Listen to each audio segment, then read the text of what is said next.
ఇప్పుడు మీకు చూపించబోయే లక్షలాది రూపాయల వ్యయంతో నిర్మించిన ఈ నిర్మాణం పట్టుమని 3 నెలలు కూడా పనిచేయలేదంటే ఎవరైనా నమ్ముతారా? నమ్మి తీరాలి. స్థానిక వైజంక్షన్లో ఏర్పాటు చేసిన ఈ నిర్మాణం వాటర్ వచ్చేది, లైటింగ్ ఉండేది, అంతా చాలా బాగుండేది, చాలా చక్కగా ఉండేది. ఇది కలెక్టర్ క్యాంప్ ఆఫీస్కి ఆపోజిట్లోనే ఉంటుంది. ప్రస్తుతం దీని పరిస్థితి ఎంత దుర్భరంగా ఉందో చూడండి. దీని మోటార్స్ అధికారులు భద్రపరిచారో ఎవరైనా పట్టుకుపోయారో తెలియదు. ఈ యొక్క గ్రానైట్ అన్నీ పగిలిపోతున్నాయి, కొన్ని ఊడిపోయి ఉన్నాయి. ఇక్కడ పరిస్థితి ఇది. ఇంత ఘోరంగా, ఇంత దుర్భరంగా ఇది తయారైంది. ఇక్కడ లైట్లు చూడొచ్చు, వైర్లు చూడొచ్చు, ప్రతి ఒక్కటి పీకు పట్టుకెళ్ళిపోయారు.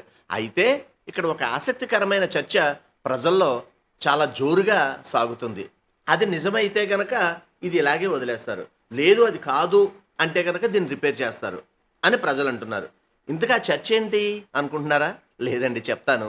ఇక్కడ ప్రక్కనే రాజమండ్రిలోనే అతిపెద్ద హాస్పిటల్ నిర్మాణం జరుగుతుంది. ఒకప్పటి సరస్వతి నిలయం, ఎన్నో లక్షల మందికి విద్యాభ్యాసం చేసిన ఆ ప్రదేశం ఇప్పుడు ఒక భారీ హాస్పిటల్కి వేదికగా మారింది. అక్కడ రానున్న కాలంలో ట్రాఫిక్ విపరీతంగా పెరిగే అవకాశం ఉంది, చాలా ఇబ్బంది పడే అవకాశం ఉంది.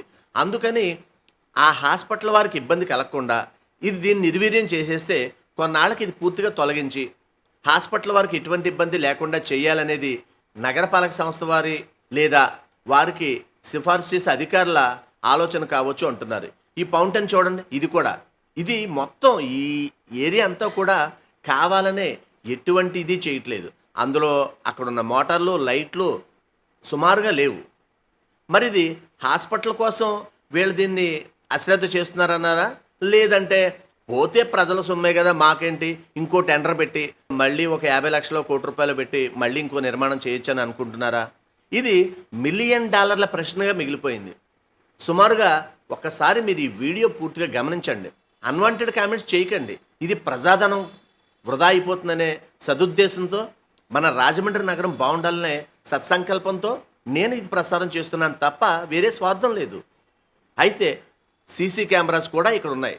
సీసీ కెమెరాస్ ఉన్నాయి, పనిచేస్తున్నాయో లేదో తెలియదండోయ్, కెమెరాస్ మాత్రం ఉన్నాయి. ఇది ఖచ్చితంగా హాస్పిటల్ వారికి మేలు చేసే ఉద్దేశంతో దీన్ని నిర్వీర్యం చేస్తున్నారని ప్రజలు చెప్పుకొస్తున్నారు.